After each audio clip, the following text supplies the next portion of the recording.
Alright y'all, so I'm in Selma. This is actually my first time actually really like going to Selma. I'm headed to the Edmund Pettus Bridge. I've never been before. I'm gonna miss Jubilee this year because I'll be out of town, but I am excited to go to the bridge. I'm gonna try Black-owned restaurants, and I'm going to a Black history presentation that I learned about on TikTok of all places. So I'm super excited. Let's go see what Selma has to offer. Now, I'll be honest with y'all, I'm 100% a city girl, okay? So I had no idea what to expect in Selma. But when I tell y'all, I was honestly pleasantly surprised. Look at this beautiful natural scenery as I go across the Edmund Pettus Bridge. Honestly, being in Selma, it really did feel like you were on sacred ground or something.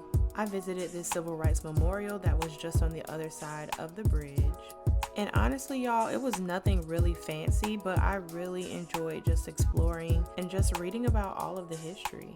I've always been real big on learning about African American history, but I feel like there's always just so much more to learn. So after spending some time just taking everything in here, I did go back across the bridge. And I want y'all to see this shot of downtown Selma. I think it's got some New Orleans influence. I could be wrong, but I don't know what I expected, but I didn't expect Selma to look like this. Now I'm focusing on the beauty, but Selma definitely has its share of blight as well. I ran into this gentleman, Columbus Mitchell, that told me a lot about Selma's history and actually explained how a lot of the blight is intentional to suppress Selma's history. Hey guys, welcome to Selma. My name's Columbus Mitchell. You can actually Google me, Columbus Mitchell, and you'll see my name and who I am, but also you can go to TripAdvisor. Somebody said that if you come to Selma, you got to meet Columbus. I'm nobody, I'm just a messenger, but I'm humbled that they would think enough about me to say to come see me. But I'm out here every day telling the history of the bridge because it's important that we don't forget about this history. And having an uncle that was involved in the movement, I feel even more obligated to do it. So Mr. Mitchell's a school teacher, but in his free time, he stands at the bottom of Edmund Pettus Bridge to spread awareness about Selma's history and to sell some of his books. If you get a chance to visit Selma, I definitely recommend taking a few minutes just to chat with him.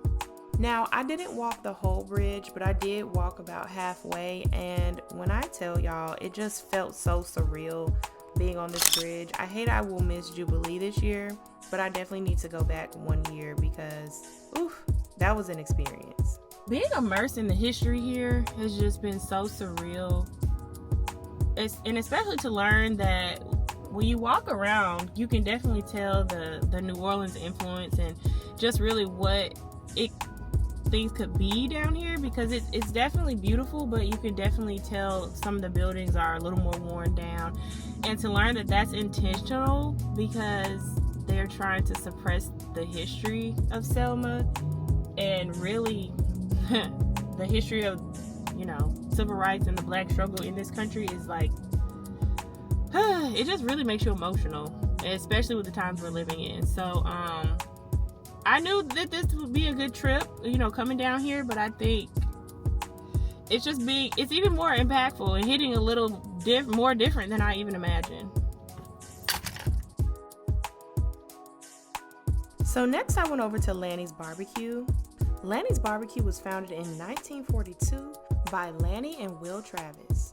They've received numerous accolades and are widely known for their barbecue, and they continue to be family owned and operated to this day. I want y'all to get a good look at this menu. They have so many items, and you can even bring your own meat and have them barbecue with y'all. I thought that was incredible. When I went, they were actually out of barbecue, but I got all of this delicious food and a burger for, believe this, $17. Birmingham could never, y'all. $17. That burger was so good. I normally don't like mustard and mayo and all of that, but I said, you know what, I'm getting it exactly how it is, and it was just so good. Y'all, after about 30-something years of hating okra, I somehow am now a fried okra girl. I really like the okra. And that chicken, the way that it was fried, it just tasted so nostalgic to me. You know what? Let me tell you in real time. See how I've annihilated this food? It don't make no sense. This food is so good. This chicken, oh yeah, this is incredible.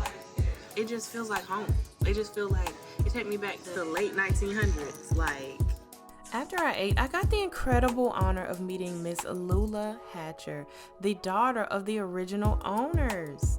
It was incredible just to be in her home and talk to her.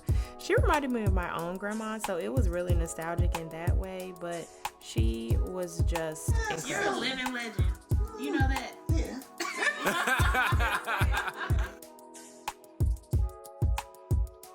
I was so blown away by their hospitality. I thought to myself, this is the most incredible day. Like, how can it get any better?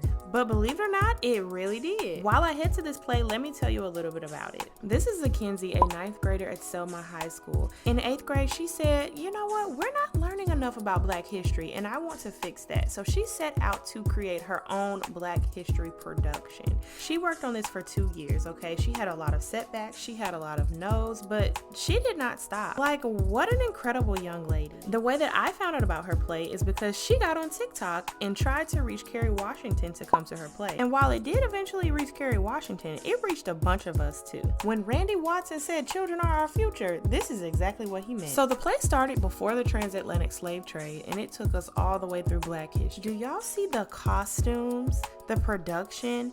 This was incredible. I couldn't believe that I actually learned some new Black history facts that I didn't know. And these kids were incredibly talented. You hear me?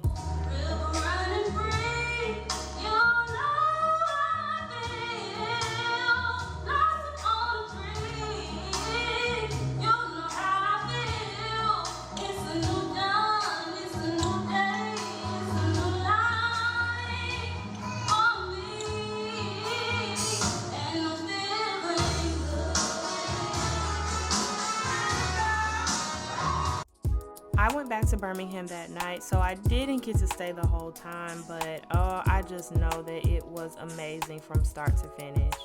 I don't know if there's a full recording somewhere, but if so, I would love to watch it, and if I find it, I will let y'all know because they did a phenomenal job. I actually got to connect with Mackenzie on TikTok and just tell her how amazing I think she is, and to never stop pursuing your dreams. And as y'all can see, it was definitely a packed house. I'm so glad I got to spend this amazing day in Selma. I will be back. Thank y'all so much for watching. Don't forget to like and subscribe, and stay tuned for the next video.